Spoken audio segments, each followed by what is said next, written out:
Welcome to Sydney. One problem with all holidays is that you cannot guarantee the weather. And the last thing anyone wants when on holidays is to be wasting time looking for shelter. On this video, I'm going to show you a fantastic day trip that can be done rain, hail or shine, and the best part of it is that it's relatively inexpensive.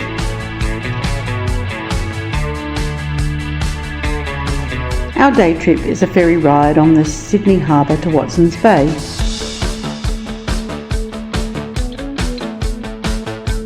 While this at first may not sound like a great idea in the rain, watch the video and I'll show you just how enjoyable it can really be.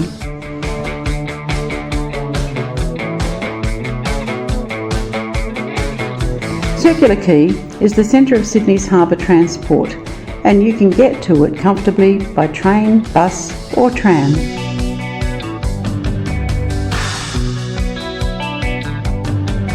Just finding a quiet spot and watching the harbour traffic can be an enjoyable pastime in itself.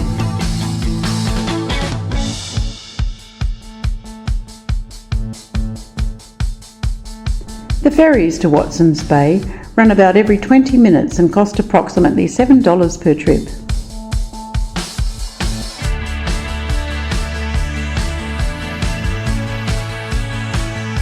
The easiest way to pay for the trip is to tap on with your credit card.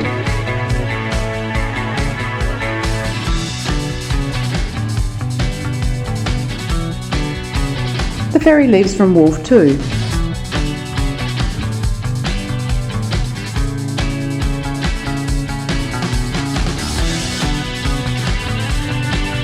As you can see, the ferries are quite stable and Sydney Harbour is very protected, meaning that you can almost always be sure of a smooth trip.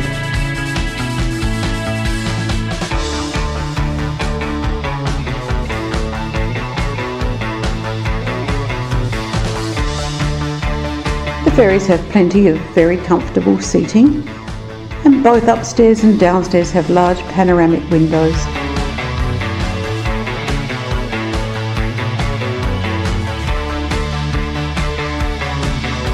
There are also outdoor areas if the weather is suitable. Watson's Bay is on the inside of Sydney Harbour's South Head, so there is a lot to see along the way and even more to see when you get there.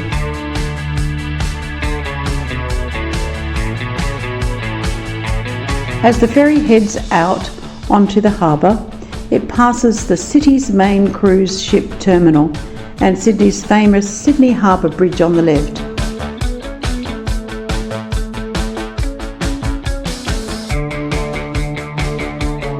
The design of the bridge, which at 3,700 feet or over a kilometre long and 134 metres or 440 feet high, was based on the Hell Gate Bridge in New York.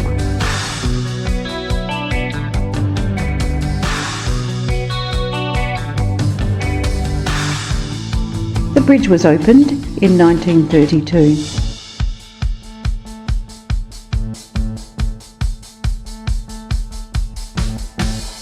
The Sydney Opera House is on Bennelong Point to the right of the ferry as it turns to head down the harbour.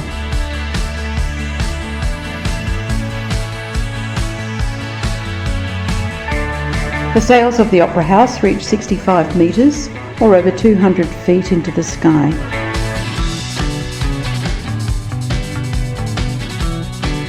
The Opera House, which was opened in 1973 by Queen Elizabeth II, is now a UNESCO World Heritage Site.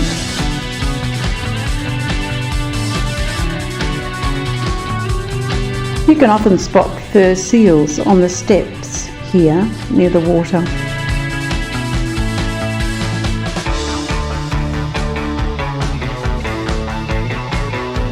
Past the Opera House is Farm Cove and the Sydney Botanical Gardens.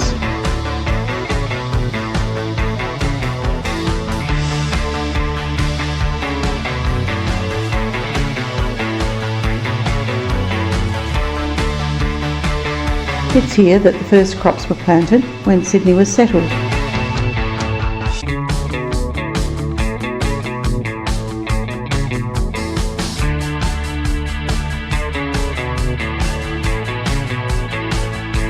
The next inlet houses Australia's Garden Island Naval Dockyard.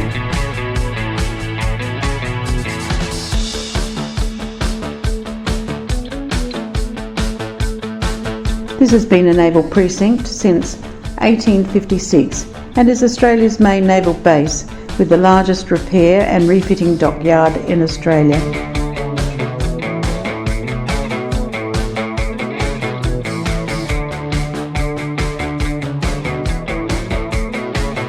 Opposite the Garden Island Naval Base is Fort Denison. Fort Denison occupies a tiny island in the harbour.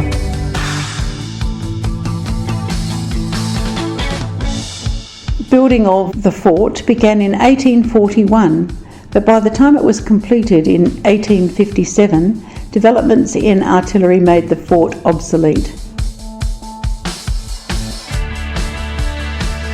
You may notice some minor damage to the tower that was caused by friendly fire during a submarine raid in 1942. The next wide inlet, which is really twin inlets, is Double Bay.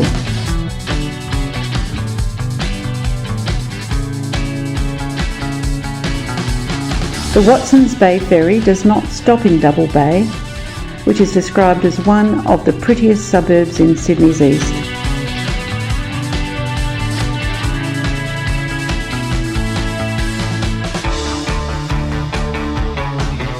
The harbour foreshore from here through to Watsons Bay is home to some of the most expensive real estate in Australia.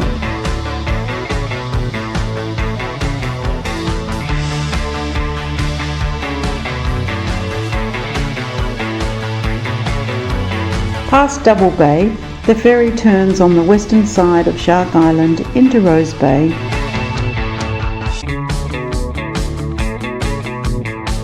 Although there is the record of a shark attack here in 1877, the island is actually named because its shape resembles a shark.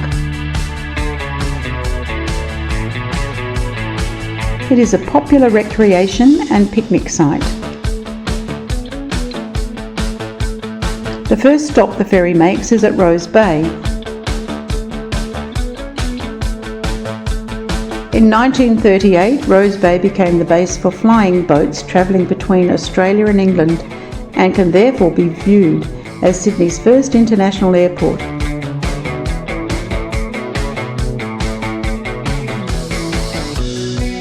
Rose Bay is now home to the Rose Bay Water Airport and hosts several small seaplane airlines.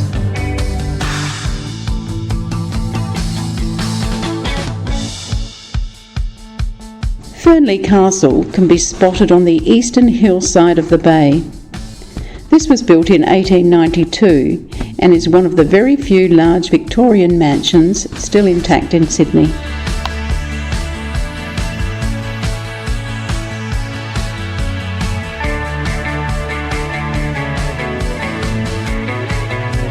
Around the point, which hosts Neilson Park, is Watsons Bay.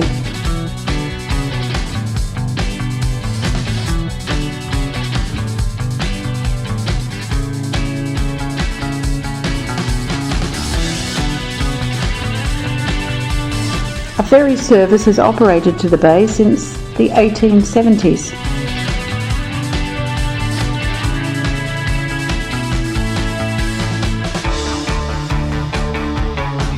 On this part of the cruise, there are good views down the harbour to Sydney Heads and the northern beach suburb of Manly, and back up the harbour to the bridge and the Opera House.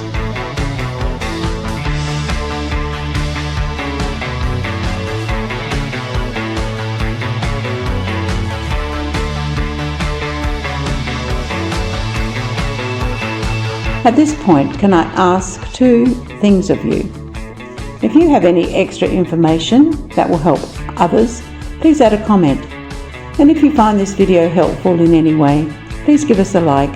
And if you haven't already, please subscribe to our channel and we'll give you the lowdown on other places that you might be interested in exploring.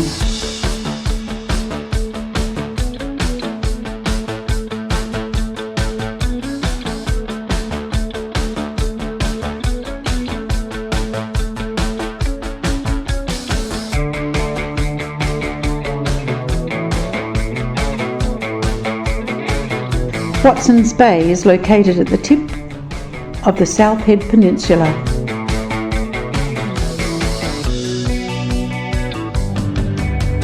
The trip to Watson's Bay takes about 25 minutes. Once you arrive at Watson's Bay, don't forget to find a station and tag off with your credit card to avoid any excessive charges.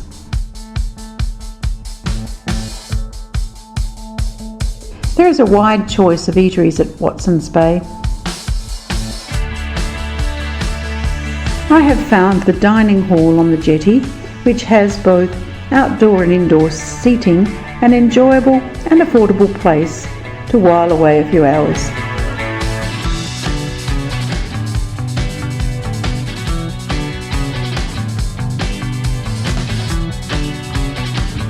The food is ordered at the takeaway bar on the land side of the jetty. The wharf takeaway is aligned with the famous Doyle's on the Beach restaurant, which is a Sydney icon and is another but much more expensive dining option. Drinks can be ordered from the bar inside the dining hall. The dining hall is a fantastic place to watch the traffic going up and down the harbour, and if the weather is clear, offers wonderful views of the Sydney skyline down the harbour.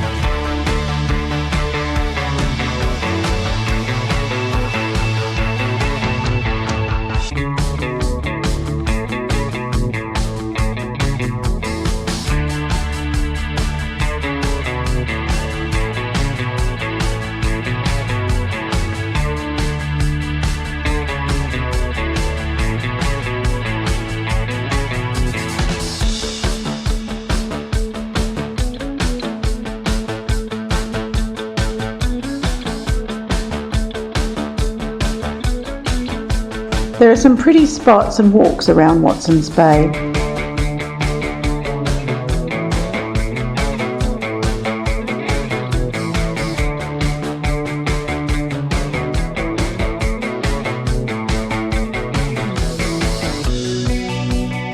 If the weather is kind, you can make the 1 hour, 3 kilometre or under 2 mile round trip walk along the harbour and uphill to the south head of Sydney Harbour, with views across to the north head and south to the cliffs of the Sydney Gap.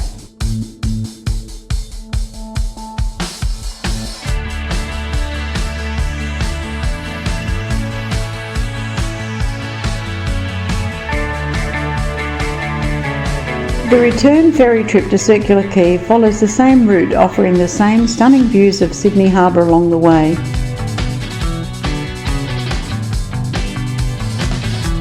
Don't forget to tag on before you get on the ferry.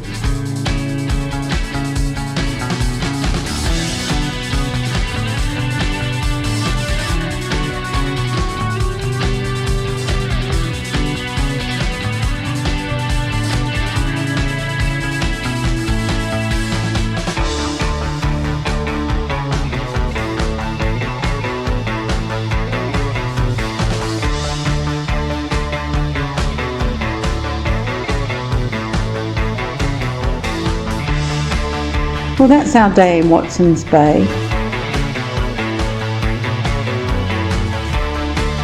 As I said, it's a very pleasant way to spend a day in Sydney, even when the weather is not being kind.